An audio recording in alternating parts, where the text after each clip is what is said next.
रूस अफ़गान तालिबान को जदीद दिफाई निज़ाम, फ़ज़ाई दिफाई निज़ाम क्या ये फ़राहम करेगा? ये एक बड़ा अहम सवाल इस वक्त बना हुआ है, क्योंकि जो अफ़गानिस्तान के वज़ीर दिफ़ा हैं उनकी जानिब से कुछ बात ऐसी की गई, मुलाकात हुई और फिर उसके बाद उन्होंने बताया कि ये दिफाई नहीं है बल्कि मिलिट्री का टेक्निकल मुआहदा है।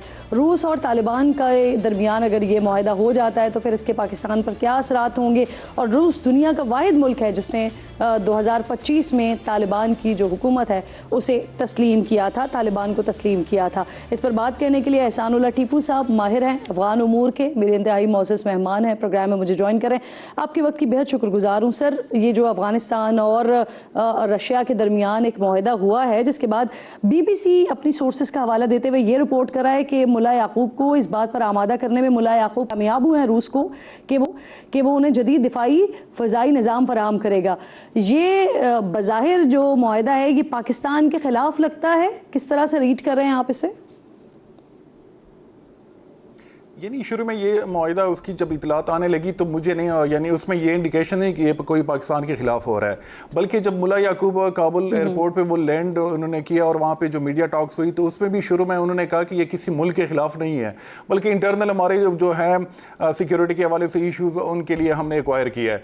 लेकिन आखिर में वो फिर जाके डायरेक्ट पाकिस्तान का नाम वो मैंशन करता है कि यानी ये जो उसको लिंक करता है कि ये जो डील हुई है रशिया के साथ, तो इसकी वजह से पाकिस्तान फ्यूचर में यानी जिस तरीके से वो के हमले करता था वो पाकिस्तान हमले नहीं कर पाएगा फ्यूचर में।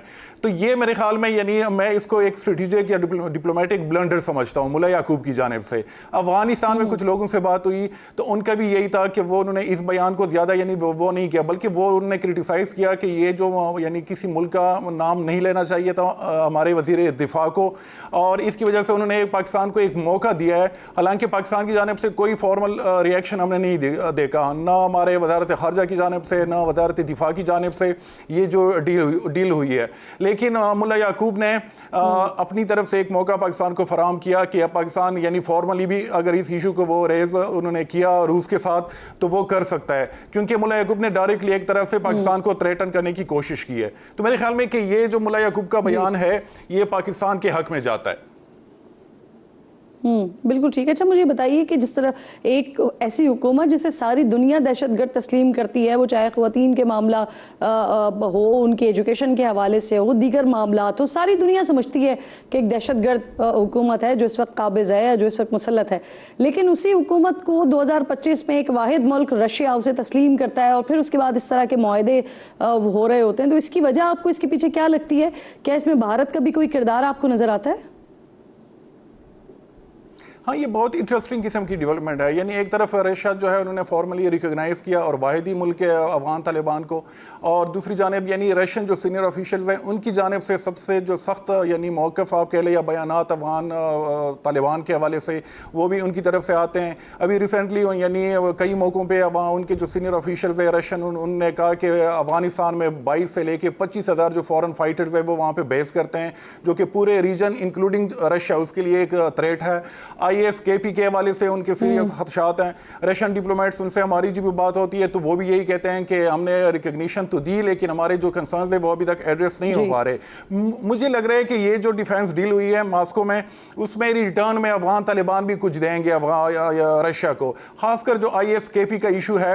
यानी एक चीज़ को समझने की ज़रूरत है कि जो ISKP का इशू है वो आप एक बारगेनिंग चिप कह लें, एक ब्लैकमेलिंग टूल के तौर पर कह लें कि वो अफगान तालिबान उसको यूज़ करते आ रहे हैं, वो चाहे अमेरिकन हो उनके साथ भी कुछ ये भी इतलात आ रही है। यानी सीनियर जो अफगान जर्नलिस्ट है वो ये क्लेम कर रहे हैं कि ऑलरेडी कुछ यानी काउंटर टेररिज्म के हवाले से अरेंजमेंट्स हैं अमेरिकन और तालिबान हुकूमत के माबैन ISKP के हवाले से।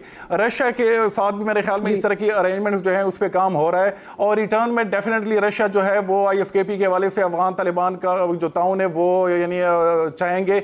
तीसरा जो फैक्टर है यानी जितनी मेरी असेसमेंट है या जो मेरे पास मालूमात हैं कि अब पिछले कुछ सालों में जो यानी रशिया और पाकिस्तान के जो ताल्लुकात हैं वो काफ़ी बेहतरी की तरफ जा रहे हैं, खासकर काउंटर टेररिज्म के हवाले से, स्ट्रेटेजिक जो बाकी मामला है उसके हवाले से, कनेक्टिविटी के हवाले से भी सीनियर लेवल के जो डेलीगेशंस है वो आ रहे हैं, यानी रशिया की जानब से पाकिस्तान की तरफ से भी जा रहे हैं। तो ये एक यानी कोशिश नजर आ रही है। सर आपकी भी बेहद शुक्रगुजार हूँ। वकार साहब ये फरमाइएगा, अब आप से ये टेक्निकल मुआहदा, चाहे जो मुल्ला याकूब कह रहे हैं या फिर ये दिफाई फ़ज़ाई मुआहदा है, जिस तरह जो भी मुआहदा है ये बज़ाहिर क्या लग रहा है आपको? क्या ये अगेंस्ट पाकिस्तान लग रहा है? इसी तरह से रीड कर रहे हैं आप इसे? कहते हैं कि उसकी तफसीलात सामने नहीं है, बाकी इनकी आदत है। देखें जो तालिबान या ख्वारिज गवर्नमेंट है, दे बहुत एग्जरेट करते हैं, और आई थिंक दोवर साहब भी वहीं पे थे शायद जब ये बातचीत हुई है। तो उसमें एक तो इनकी आई थिंक टेक्निकल सपोर्ट भी होता है, कुछ पुराने हेलीकॉप्टर्स हैं, कुछ आई थिंक T-55 टैंक्स हैं शायद, जो बहुत पहले रशियन छोड़ के गए थे, उसकी रिपेयर हो सकती है, या हो भी सकता है कि कोई एंटी एयरक्राफ्ट गन्स वगैरह हो, वो भी पुरानी रशियन वहां पे छोड़ के गए हुए, उनकी रिपेयर। और लेट्स सपोज के ये ले भी आते हैं कि लो टेक सिस्टम, तो क्या हो जाएगा? अगर पाकिस्तान S-400 को नॉकआउट कर सकता है, जो आई थिंक इससे बहुत एडवांस सिस्टम है, तो ये आई थिंक इनकी औकात नहीं है। बाकी दिस इज बेसिकली टिकटॉक रजीम है। आप देखें सोशल मीडिया पे ये एग्जरेट करते हैं। रशिया की तरफ से कोई इस पे डिटेल नहीं आई है, और ये भी एक तरीका होता है कि आप जो है आउट ऑफ द वे जाके, और या कह रहे हैं कि आप उसको एग्जरेट करके ब्लो अप करके चीजों को पेश करें। इनकी हालात ये है कि ऑलमोस्ट 90% इस वक्त आबादी is suffering from hunger. 2 crore खवातीन बंद हैं, उसका ख्याल करें, और आवाम के ऊपर पैसा खर्च करें। अभी जो लाखों मुहाजिरीन गए वहाँ पे, उनको वहाँ रहने की जगह नहीं है। बड़ी सीरियस रिपोर्ट्स आ रही हैं। और वकार साहब, जिस तरह से भी एहसान साहब भी बात कर रहे थे कि ये एक मौका फराहम किया है पाकिस्तान को, अफगानिस्तान ने इस तरह के स्टेटमेंट्स देकर, इस तरह की बात करके, तो क्या समझते हैं आप, क्या पाकिस्तान इस मामले में रशिया से बात कर सकता है या करेगा कि एक दहशतगर्द स्टेट उनके साथ अगर इस तरह का मुआहदा होता है तो फिर आगे मामलात किस तरफ जाएंगे? तो क्या पाकिस्तान बात कर सकता है इस सिलसिले में? आई थिंक इसमें बाकी तो entirely up to foreign office, लेकिन एक ये भी चीज जरूरी है कि इस आई थिंक ऑलमोस्ट 3 दिन पहले रशिया की जो इंटेलिजेंस है और मिनिस्ट्री ऑफ डिफेंस ने एक रिपोर्ट जारी की थी, जिसमें बताया गया था कि 20 दहशतगर्द तंजीमें जो है अफगानिस्तान में ऑपरेट कर रही हैं। तो ये भी एक फैक्ट है। बाकी जो है अगर ये समझते हैं कि ये पाकिस्तान डिटर होगा, अभी जो रिसेंट अटैक हुआ है जाफर एक्सप्रेस पे, पाकिस्तान उसका स्कोर बराबर करना है इंशाल्लाह, जरूरत होगी तो will go cross and hit them. तो आई डोंट थिंक सो ये डिटर। फिर इसकी इम्प्लीमेंटेशन में भी टाइम लगेगा, क्योंकि जब तक इसकी तफसीलात नहीं आती, और हो सकता है भारत की तरफ से ये एक स्पैनर फेंका गया कि इसमें रशिया पाकिस्तान के रिलेशन में डेंट आ जाए। तो I think let it be with the foreign office को किस तरह डील करते हैं, क्योंकि अभी तक इसकी कोई आई थिंक तफसील नहीं आई है, सिर्फ मीडिया के ऊपर एक शोर मचा हुआ है, और इसकी कोई डेट भी नहीं है। ये बड़ी इंपॉर्टेंट बात आपने की है, क्योंकि पाकिस्तान के हवाले से मुख्तलिफ स्पॉयलर्स तो हमें नजर आ रहे हैं, तो यहाँ पर ये बड़ी इंपॉर्टेंट बात है कि हो सकता है कि ताल्लुकात को डेंट पहुंचाने के लिए इस तरह की कोई हरकत की जा रही हो। तो वेट करना पड़ेगा हमें फॉरेन ऑफिस की तरफ से इस पर क्या स्टेटमेंट आता है। एहसान साहब, मुझे ये फरमाइएगा, अगर हम इस सिनेरियो को देखते हैं तो इसको देखते हुए तो पाकिस्तान के एक तरफ भारत, फिर दूसरी तरफ अफगानिस्तान, और अब अफगानिस्तान को अगर ये मामला मीडिया से हटकर अगर ये वाक़अतन हकीकत में भी है तो फिर अफगानिस्तान को रशिया सपोर्ट कर रहा है। दूसरी तरफ पाकिस्तान अब करना क्या चाहिए, और चीन के किरदार को किस तरह से देख रहे हैं इस सारी सिचुएशन में? चीन कोई किरदार अदा कर सकता है?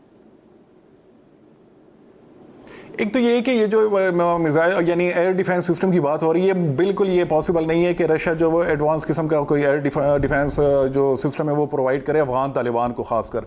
सबसे जो ज़्यादा कंसर्न है मेरी नज़र में वो है ड्रोन टेक्नोलॉजी, उसके हवाले से, क्योंकि ब्लैक मार्केट जो है उसमें भी है, वो चाहे वो इस्लामाबाद में जो कुछ आए थे, या जो कबायली इलाके में, या जो साउथ KP में वहाँ पे इस्तेमाल हो रहे हैं, या इंटरनली जो अफगानिस्तान में, तो वो जो है जो ब्लैक मार्केट से इनके पास जो ड्रोन्स आ रहे हैं, तो वो मेरे ख्याल में एक सिक्योरिटी का मसला वो बन सकता है पाकिस्तान के लिए। बाकी जो है उसमें यानी रडार के हवाले से, यानी और मुल्ला याकूब 2022 से ये बात मुसलसल कहता आ रहा है कि जो अफगान एयर स्पेस है वो सिक्योर नहीं है, वहाँ पे जो ड्रोन्स है मुसलसल परवाज कर रहे हैं इंक्लूडिंग काबुल, और उनका इशारा उस वक्त हुआ करता था अमेरिका की जानिब। तो उनकी तरफ से यानी मुसलसल ये बात सामने आई, उन्होंने कई मौकों पे की कि हम कोशिश करेंगे कि कुछ इस तरह टेक्नोलॉजी हमारे हाथ लगे ताकि इसका हम कोई हल निकाल सके, लेकिन अभी तक वो नहीं निकाल पाए। दूसरा, जिस तरह ब्रिगेडियर साहब ने बात की कि ये जो एयर डिफेंस सिस्टम है वो हमने इंडिया पाकिस्तान कॉन्फ्लिक्ट में भी देखा कि वो कोलैप्स कर गया, और अभी ईरान और US की जो जंग है उसमें भी हमने देखा कि बड़े एडवांस किस्म के पैट्रियट, बाकी जो मिसाइल सिस्टम है, डिफेंस सिस्टम है, वो भी फेल हो गया है। तो वो नहीं कर पाएंगे, उनके पास टेक्निकल इश्यूज हैं, उनके पास एक्सपर्टीज नहीं है। हाँ, उनके जो यानी जो रेडार्स वगैरह है उनके वाले से बात चल सकती है। मेरी भी कुछ इस तरह की इतलात हैं, खासकर उनके जो मेजर अर्बन सेंटर्स हैं, काबुल, कंदहार वगैरह, कुछ इस तरह के, और मज़ार शरीफ, वहाँ पे उनकी इंस्टॉलेशंस हो सकती हैं, लेकिन वो लो टेक होंगे, वो भी इतने एडवांस नहीं होंगे। तो मेरे ख्याल में कि मुल्ला याकूब ने खासकर जो बयान दिया है उसने एक यानी बेवकूफ़ी की है, और जिसकी वजह से पाकिस्तान को एक मौका मिला है कि इसको इंटरनेशनली भी और बायलैटरल रशिया के साथ भी इस इशू को उठा सकता है कि यानी मुल्ला याकूब ने डायरेक्टली थ्रेटन किया है इस मुआहदे की वजह से हमें। तो जो अभी तक अफगान तालिबान जो है वो इंसर्जन मूड से निकले नहीं है, अभी तक वो रियलाइज़ नहीं कर पा रहे कि वो एक रियासत है और वो एक रिस्पॉन्सिबल पोजीशन पे है। तो इस तरह के यानी बयानात का उनकी तरफ से आना। जी बिल्कुल ठीक, बहुत बहुत शुक्रिया आपका एहसान साहब, प्रोग्राम में आपसे वकार साहब आपका भी बेहद शुक्रिया। इंपॉर्टेंट गुफ्तगू हो रही थी रशिया और अफगानिस्तान के जो इस वक्त एक मुआहदे के हवाले से खबरें आ रही हैं, उस पर बात हो रही थी।